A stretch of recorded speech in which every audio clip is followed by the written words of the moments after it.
शेवगाव पाथर्डी मतदारसंघात विशेष मतदार यादी पुनरीक्षण मोहिमेला वेग।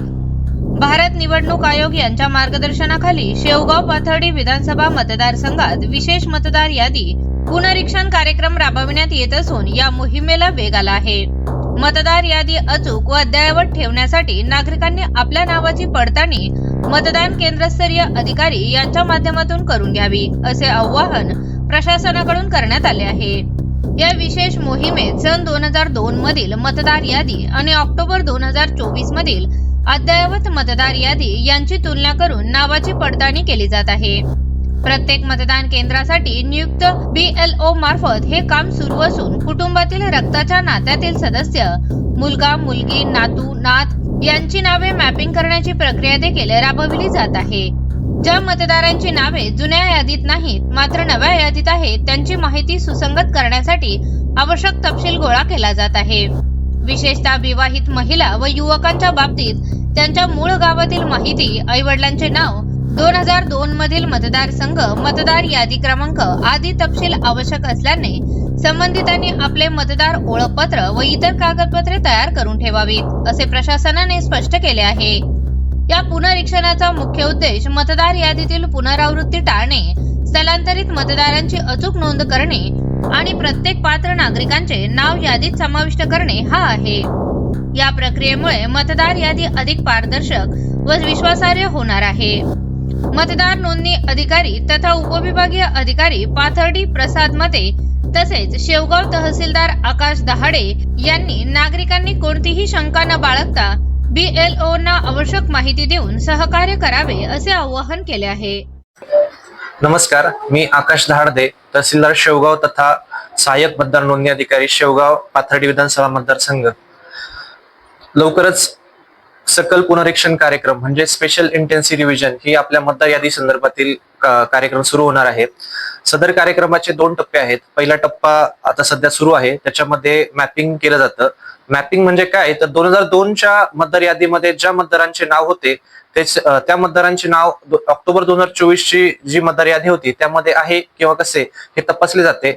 जर सदर मतदार 2024च्या मतदार यादीमध्ये असेल तर त्याचं सेल्फ मॅपिंग केलं जातं आणि समजा 2002ला त्या व्यक्तीचं नाव मतदार यादीत होतं आणि 2006 त्याच्या मुलाचं नाव 2006ला समजा मतदार यादीमध्ये आलं तर त्या केसमध्ये सदर मतदाराच्या मुलाचे नाव हे प्रोजेनी मॅपिंग मध्ये केले जाते, कारण की ते 2006ला तो मतदार झाला आणि 2024च्या यादीमध्येही तो मुलगा मॅप झालेला आहे।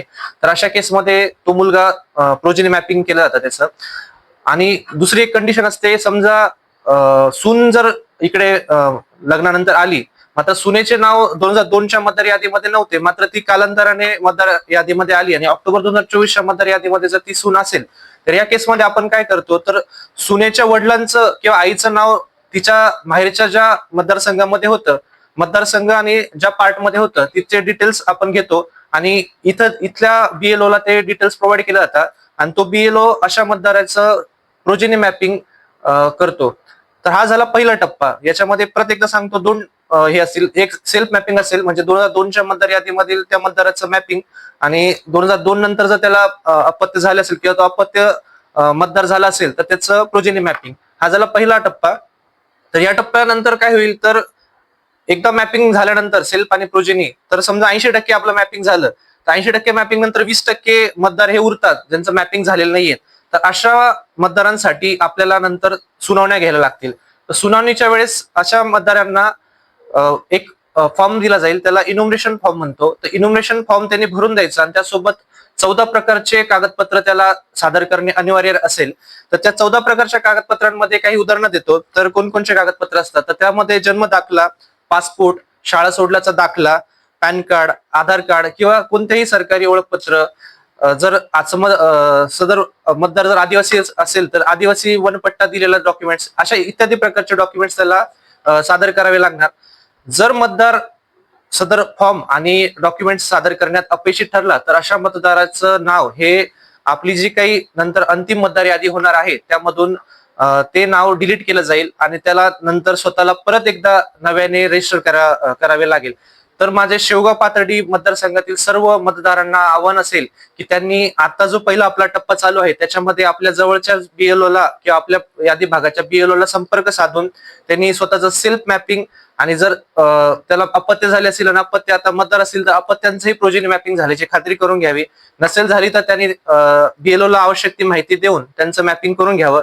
जर यामध्ये आपण अपयशी ठरलो तर आपल्याला पुढे सुनावणीसाठी हजर राहावे लागेल. सुनावणीत जरी आपण परत हजर राहू शकलो नाही तर आपलं नाव हे मतदार यादीतून वगळले जाईल. आणि सदर कार्यक्रम हा सर्व जाती धर्मातील व्यक्तींसाठी असून सगळ्यांनी या कार्यक्रमाचा लाभ घेऊन आपलं नाव मतदार यादीमध्ये कसं राहील या अनुषंगाने प्रयत्न करणे गरजेचे आहे. धन्यवाद.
करायचं आहे लाईव्ह कार्यक्रम किंवा आहे कसले आंदोलन, जनसामान्यपर्यंत पोहोचेल आपला हक्काचा आवाज जनतेचा.